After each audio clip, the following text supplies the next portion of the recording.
जब कोई आपके पैर छुए तो क्या करना चाहिए? पुराने समय से ही परंपरा चली आ रही है कि जब भी हम किसी विद्वान व्यक्ति या उम्र में बड़े व्यक्ति से मिलते हैं तो उनके पैर छूते हैं। इस परंपरा को मान सम्मान की दृष्टि से देखा जाता है।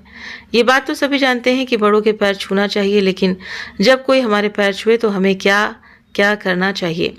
इस परंपरा का पालन आज भी काफी लोग करते हैं। चरण स्पर्श करने से धार्मिक और वैज्ञानिक दोनों तरह के लाभ प्राप्त होते हैं। जब भी कोई व्यक्ति, चाहे वो स्त्री हो या पुरुष, हमारे पैर छुए तो उन्हें आशीर्वाद तो देना ही चाहिए, साथ ही भगवान या अपने इष्ट देव को भी याद करना चाहिए। आमतौर पर हम यही प्रयास करते हैं कि हमारा पैर किसी को ना लगे, क्योंकि यह अशुभ कर्म माना गया है। जब कोई हमारे पैर छूता है तो इसमें भी दोष लगता है। इस दोष से बचने के लिए मन ही मन भगवान से क्षमा मांगनी चाहिए। और शास्त्रों में लिखा है कि अभिवादन शीलम नित्यम वृद्धोपसीवनन चत्वारि तस्य वर्धने आयुर्विद्या यशो बलम। इस श्लोक का अर्थ यह है कि जो व्यक्ति रोज बड़े बुजुर्गों के सम्मान में प्रणाम और चरण स्पर्श करता है, उसकी उम्र, विद्या, यश और शक्ति बढ़ती जाती है। जब भी कोई हमारे पैर छूता है तो उस समय भगवान का नाम लेने से पैर छूने वाले व्यक्ति को भी सकारात्मक फल मिलते हैं। आशीर्वाद देने से पैर छूने वाले व्यक्ति की समस्याएं खत्म होती हैं, उम्र बढ़ती है और नकारात्मक शक्तियों से उसकी रक्षा होती है।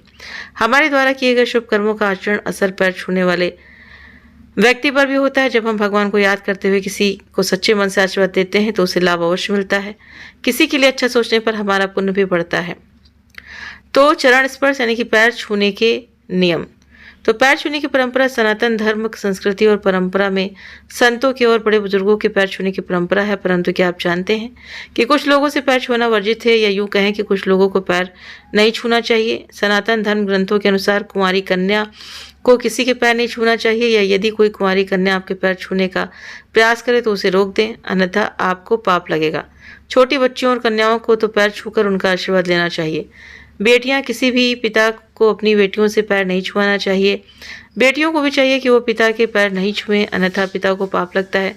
बेटियों को देवी का रूप माना जाता है, इसलिए उनसे चरण नहीं छुआना चाहिए। बहुएं, कुछ समाज में बहुएं अपनी सास के पैर छू सकती हैं, परंतु ससुर के नहीं, क्योंकि बहुएं घर की लक्ष्मी होती हैं। मंदिर में, यदि आप मंदिर में हैं और आपको वहां पर कोई बड़ा बुजुर्ग या सम्मानीय व्यक्ति मिल जाता है तो आप पहले भगवान को प्रणाम करें, क्योंकि मंदिर में भगवान से बड़ा कोई नहीं होता।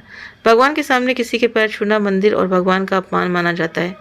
पूजा कर रहे व्यक्ति के पैर छूना, यदि कोई व्यक्ति मंदिर या घर में पूजा कर रहा है उस दौरान उसके पैर छूना उचित नहीं है। ऐसे में दोनों को ही पाप लगता है। दूसरी बात, इससे पूजा में बाधा उत्पन्न होती है। सोए हुए व्यक्ति के पैर छूना, यदि कोई व्यक्ति सो रहा है या लेटा हुआ है तो उस समय उसके पैर नहीं छूना चाहिए। ऐसा माना जाता है कि इससे लेटे हुए व्यक्ति की उम्र घटती है। केवल मरे हुए व्यक्ति के ही पैर छुए जाते हैं।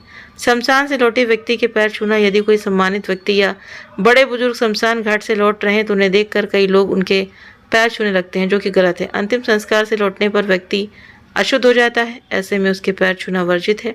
स्नान करने के बाद ही उसके पैर छू सकते हैं। इसी प्रकार शमशान में भी किसी के पैर नहीं छूना चाहिए। अशुद्ध व्यक्ति, यदि आप किसी कारण से अशुद्ध हो गए हैं, इसमें आपको पैर छूना चाहते हैं, वो अशुद्ध है, तो दोनों हुई स्थिति में पैर नहीं छूना चाहिए। इसे दोनों को नुकसान उठाना पड़ सकता है। भांजा भांजी, यदि आप किसी के भांजे हैं तो आपको मामा मामी के पैर नहीं छूना चाहिए, क्योंकि भांजा या भांजी पूजनीय होते हैं। मामा मामी को पाप लगता है। पत्नी का रिश्ता बहुत ही पवित्र होता है और ये साझेदारी का रिश्ता होता है, परंतु पति को कभी भी अपनी पत्नी के पैर नहीं छूना चाहिए, क्योंकि इससे पत्नी को पाप लगता है। किसी बड़े के पैर क्यों छूना चाहिए? तो पैर छूना या प्रणाम करना केवल एक परंपरा नहीं है, ये एक वैज्ञानिक क्रिया है जो हमारे शारीरिक, मानसिक और वैचारिक विकास से जुड़ी है। पैर छूने से केवल बड़ों का आशीर्वाद ही नहीं मिलता, बल्कि बड़ों के स्वभाव की अच्छी बातें भी हमारे अंदर उतर जाती हैं। पैर छूने का सबसे बड़ा फायदा यह है कि इससे शारीरिक कसरत होती है। आमतौर पर 3 तरीकों से पैर छुए जाते हैं। पहला तरीका झुककर पैर छूना, दूसरा तरीका घुटने के बल बैठकर पैर छूना, तीसरा तरीका साष्टांग प्रणाम करना। झुककर पैर छूना, झुककर पैर छूने से हमारी कमर और रीढ़ की हड्डी को आराम मिलता है। घुटने के बल बैठकर छूना, इस विधि से पैर छूने से हमारे शरीर के जोड़ों पर बल पड़ता है, जिससे जोड़ों के दर्द में राहत मिलती है। साष्टांग प्रणाम से इस विधि में शरीर के सारे जोड़ थोड़ी देर के लिए सीधे तन जाते हैं, जिससे शरीर का जो स्ट्रेस है वो दूर होता है। इसके अलावा झुकने से सिर का रक्त प्रवाह व्यवस्थित होता है, जो हमारी आंखों के साथ ही पूरे शरीर के लिए लाभदायक है। पैर छूने के तीसरे तरीके का सबसे बड़ा फायदा यह है कि इससे हमारा अहंकार खत्म होता है। किसी के पैर छूने का मतलब है उसके प्रति समर्पण भाव जगाना। जब मन में समर्पण का भाव आता है तो अहंकार खत्म हो जाता है।